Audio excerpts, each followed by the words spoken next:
நேயர்களே, நான் journalist Sufiyan, cut and rights. எங்கள் சேனலை பார்த்த உடனே சப்ஸ்கிரைப் பண்ணிடுங்க.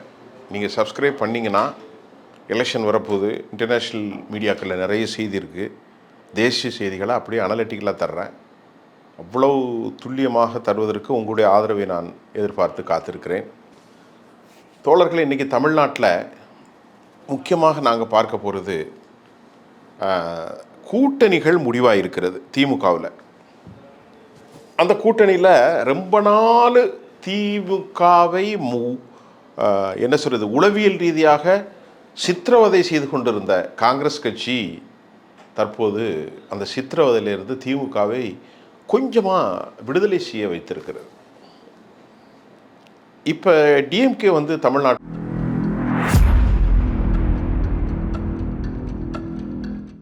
கரெக்டாக சொல்லக்கூடியது 1977களிலிருந்தே நாம் அந்த கணக்கை பார்த்தோம்.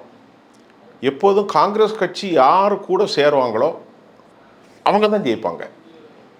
1977 காங்கிரஸ் கட்சி பெற்ற வாக்குகள் 22% தான், 22 புள்ளி சில்லறை. அது ரொம்ப பெரிய வாக்கு. காங்கிரஸின் வாக்கு எப்போ சரிஞ்சதுன்னா 91க்கு அப்புறமே காங்கிரஸ் காலி ஆயிற்று. அந்த 22% தனிச்சு நின்று 80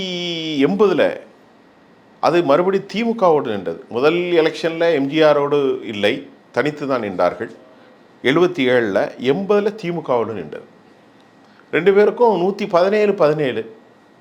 இப்போ இந்த விஷயத்துல எல்லாம் அவர்கள் நின்று அதற்கு பிறகு கழுதை தேர்ந்து கட்டெரும்பா போன கதெல்லாம் தேவையில்லை, சொல்லிட்டேன். இப்போ காங்கிரஸ் கட்சிக்கு 28 சீட்டு, ஏன்னா 4% ஓட்டு தான் இருக்குது. 77 22, 66 67 44, இப்போ 4. நல்ல முன்னேற்றம்லாம் காங்கிரஸ் கட்சி. இதை நீங்கள் புரிஞ்சுக்கிடுங்க, ஒரு கட்சி எப்படி முன்னேறுது, எந்த மாதிரி வருதுன்னு. காங்கிரஸ் 4 கட்சிகளுடைய பலம் முதல்ல நான் சொல்கிறேன். திமுக 30.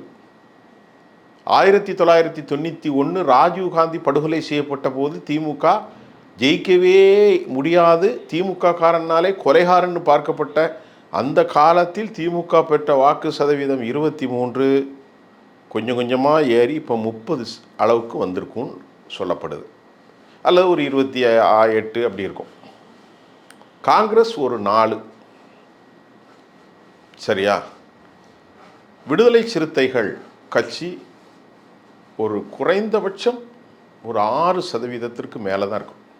8% வாக்கள் விடுதலை சிறுத்தைகளுக்கு கண்டிப்பாக இருக்கும். மற்றெல்லாம் நீக்கிட்டேன்னா 8% வாக்கள் விடுதலை சிறுத்தைகளுக்கு இருக்கும். காங்கிரஸை விட விடுதலை சிறுத்தைகள், நான் சொல்கிறது குறைந்த கணக்கு தான்.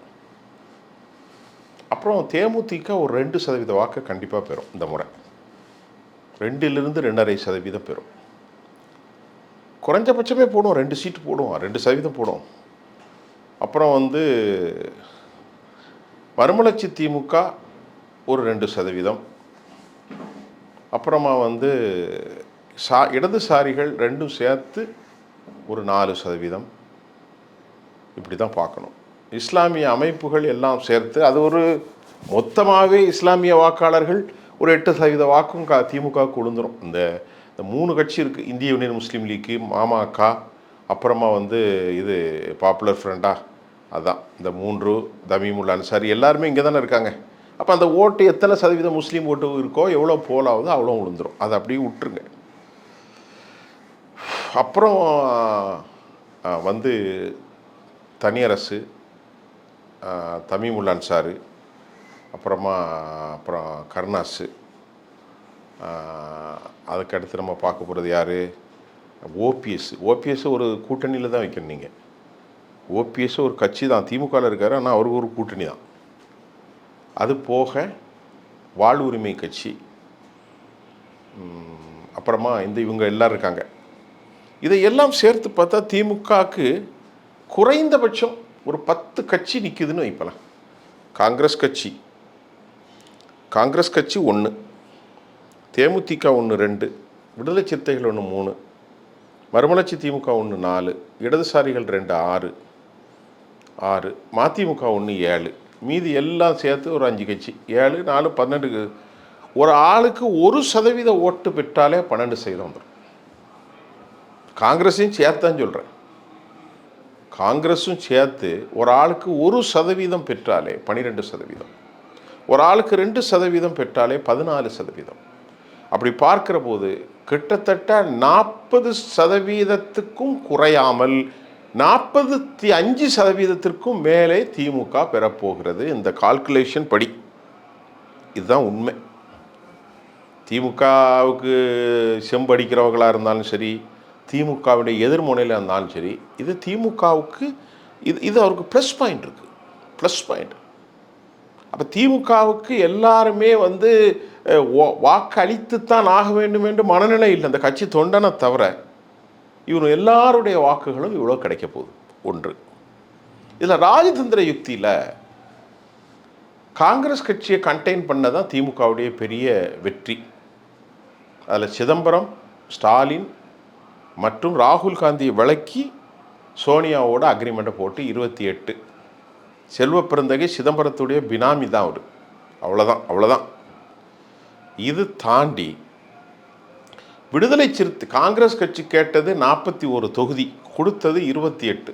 விடுதலை சிறுத்தைகள் கேட்டது 10+2, கொடுத்தது ஒன்றுமில்லை. ஆனால் 8 சீட்டு கொடுக்க போகிறதாக இன்று காலை செய்தியில் வந்திருக்கிறது. சிறுத்தைகளுக்கு 6 இல்லை 8 கொடுக்குறாங்க. சதவீதத்துக்கு 1, குறைந்தது 8%, 8 தொகுதி. தேமுதிக பேசிட்டு தான் வந்திருக்காங்க. 6+1 தான் கேள்வி. கூட 1 கொடுக்கலாம், அதுக்கு மேலெலாம் இருக்காது. 6+1 அல்லது 7+1 அப்படி தான் கொடுப்பாங்கன்னா வைகோவுக்கும் கொஞ்சம் கூட கொடுக்கணும் அப்படின்னு பார்ப்பாங்க. அது போக மதிமுக 6, இப்போ 4 நிற்க சொல்லி 5 கேட்குறாங்க. இப்போ கடைசி இன்னைக்கு காலையில் நமக்கு கிடைச்ச தகுதி. ஆனால் திமுக 4 சொல்லுது, இவங்க 5 கேட்குறாங்க. அநேகமாக அது முடிஞ்சிடும். எல்லாமே முடிஞ்சதான். திருமாவளவன் ஓகே சொன்ன மாதிரி தான் கேள்வி. அப்புறம் காங்கிரஸ் ஓகே ஆகிட்டு. தேமுதிக பிரச்சனை இல்லை. முஸ்லீம் அமைப்புகள் எல்லாத்துக்கும் இந்தியன் முஸ்லீமுக்கு 2 கொடுத்தாச்சு. மாமாக்கா சூரியன் நீங்கள் 2. அப்புறமா இடதுசாரிகளில் இடது கம்யூனிஸ்ட்டுக்கு 4 கொடுக்குறாங்க. அவங்க என்ன கொஞ்சம் பேசிக்கிட்டு இருக்காங்க. மார்க்சிஸ்ட்டும் அதே மாதிரி. அது கூட பெரிய பிரச்சனை இல்லை. மற்றவங்களுக்கு எல்லாத்துக்கும் ஈச் 1 1 1 1 1 1 எல்லாம் 1. தனியரசுக்கு 1, கொங்குக்கு 1, 2 என்னமோ கொடுப்பாங்க. அப்புறமா கருணாஸுக்கு 1, தமீமுன் அன்சாருக்கு 1. வேலை முடிஞ்சு. அப்போ திமுக வலுவான நிலையில் வந்தாச்சு. கொடுக்க வேண்டிய ஐட்டம்ஸ் எல்லாம் செலவுக்கு காஃபி குடிக்க, டீ குடிக்கிறதுக்கு பணத்தையும் கொடுத்து முன்னக்கூட்டியே ஆளை எல்லா தொகுதியிலையும் அனுப்பி வச்சுட்டாங்க திமுககாரங்க. பூத் கமிட்டியில் கவனிக்க வேண்டியவர்களை எல்லாம் கவனிப்பதற்கு 35 ரூபா ஒரு தொகுதிக்கு செலவு பண்ணணும் அப்படின்னு போட்டிருக்காங்க. நீங்கள் எவ்வளோன்னு நீங்கள் புரிஞ்சுக்கிடுங்க. அப்போ ஒரு வேட்பாளர் 5 ரூபா 10 ரூபா பண்ணுவார், கட்சியிலேருந்து ஒரு 25 ரூபா. ஏன்னா அவங்க வாழ்வாதார பிரச்சனை. அப்போ திமுக அந்த போட்டியில் முன்னணியில் இருக்காங்க. மறுபடியும் சொல்கிறேன், இதுதான் திமுகவினுடைய தொகுதி பங்கீடாக நாம் பார்க்கக்கூடியதாக இருக்கின்றது. உங்களுக்கு புரியும் நினைக்கிறேன். இப்போ இந்த தொகுதி பங்கீட்டில் திராவிட முன்னேற்ற கழகம் ஒரு பெரிய வெற்றியை பெற வேண்டும் என்ற நோக்கில் அவர்கள் இந்த பயணத்தை ஆரம்பிச்சிருக்கிறார்கள். குறிப்பாக நாம் சொல்வது, அப்போ இந்த விவகாரத்தில் எதிர்முனையில் இருக்கும் அதிமுகவுக்கும் அமித்ஷாவுக்கும் மோதல். நல்லா கவனிச்சிங்க. பழனிசாமியுடைய அதிமுகவுக்கும் அமித்ஷாவுக்கும் மோதல். 60 தொகுதிகளை கேட்குறாங்க.